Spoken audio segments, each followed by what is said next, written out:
Alright, let's be real here. When was the last time you grabbed a burrito from Chipotle without thinking, is this guac really worth the extra $3?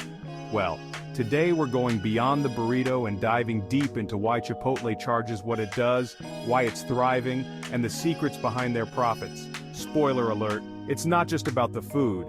Oh, and if you're wondering how Chipotle's beating Taco Bell and weathering economic storms, you're gonna want to stick around. Hey guys, welcome back to the channel. Did you know that Chipotle has become a billion-dollar giant while keeping their menu pretty much the same since the 90s?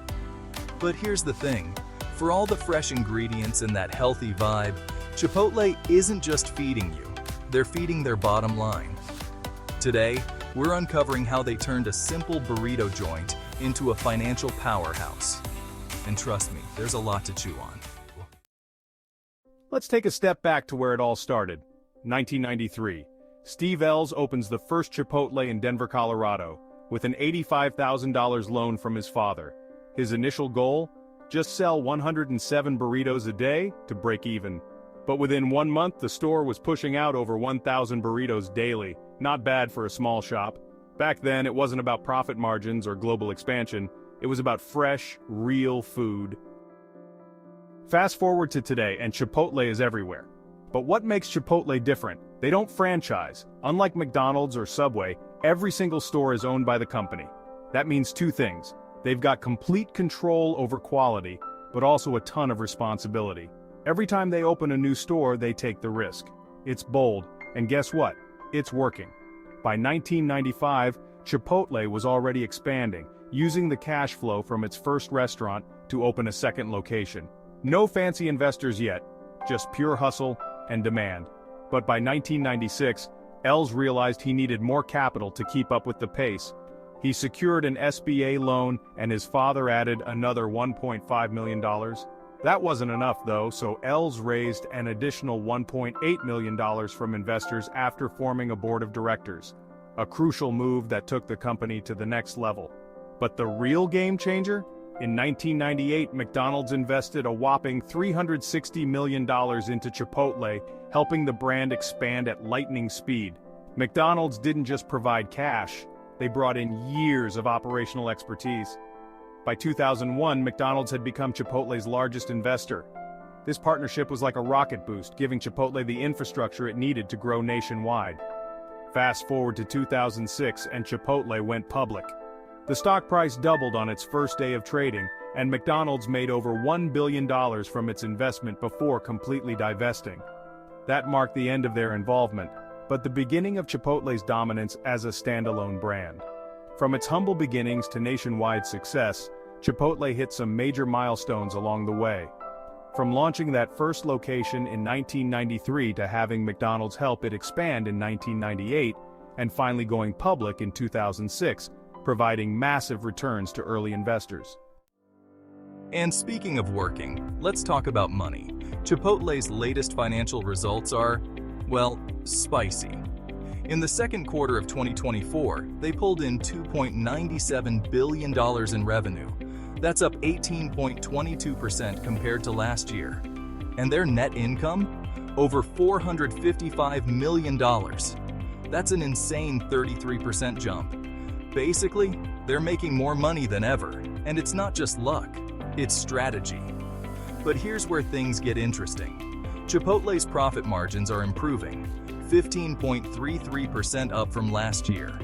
Now I know profit margins might sound boring, but in the fast food world, they're everything. A few extra points on your margin can mean millions of dollars in the bank. So how are they pulling this off? One word: innovation. They've fully embraced the digital world. Have you noticed how easy it is to order from their app? Or maybe you've used their Chipotlanes, the drive-through lanes built specifically for mobile orders. That's part of their genius. Chipotle is now a tech company in disguise, and their digital sales have skyrocketed. Not only is it convenient for us, it also lowers their costs. They can push more sales through online orders without needing more workers on the floor. Smart, right? What happens inside the stores is just as important. Every Chipotle manager has to stick to a 39-point checklist. And it's no joke. Former co-CEO Monty Moran once called it the most important tool for running a successful restaurant. So what's on this list? Besides making sure your burrito bowl has the right ingredients, managers have to inspire their teams and create an environment where employees are set up for success. If you mess up repeatedly, you're out.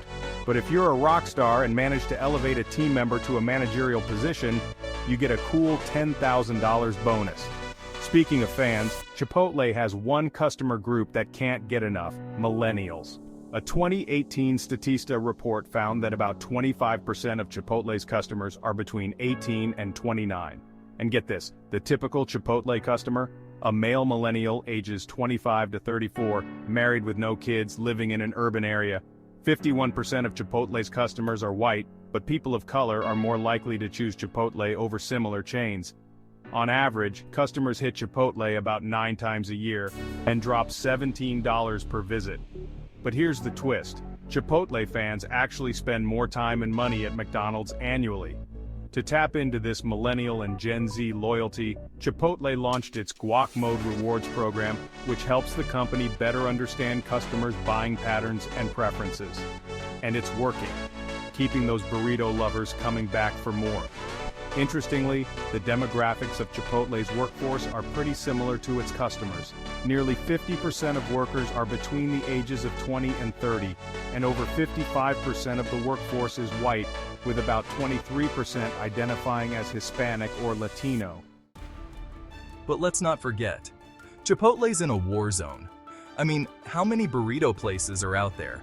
You've got Taco Bell, Qdoba, Moe's, the list goes on. Taco Bell is straight up cheaper. So why is Chipotle still winning? It's all about that premium positioning. Chipotle has convinced people to pay more for what they believe is better, fresher food.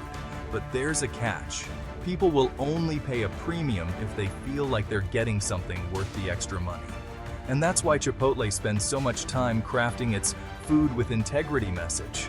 It's not just food, it's a statement. Now, it's not all smooth sailing. Let's talk about the risks. Chipotle's had its fair share of scandals. Remember the E. coli outbreaks a few years back? That nearly crushed them. And now, with rising food costs, labor expenses, and the threat of another supply chain disaster, things could get shaky. Their net change in cash is down by 15.19%. Are they spending too much on expansion and tech? Then, there's the biggest challenge: keeping up with demand without sacrificing quality. Can Chipotle continue to grow without running into more problems? That's the big question.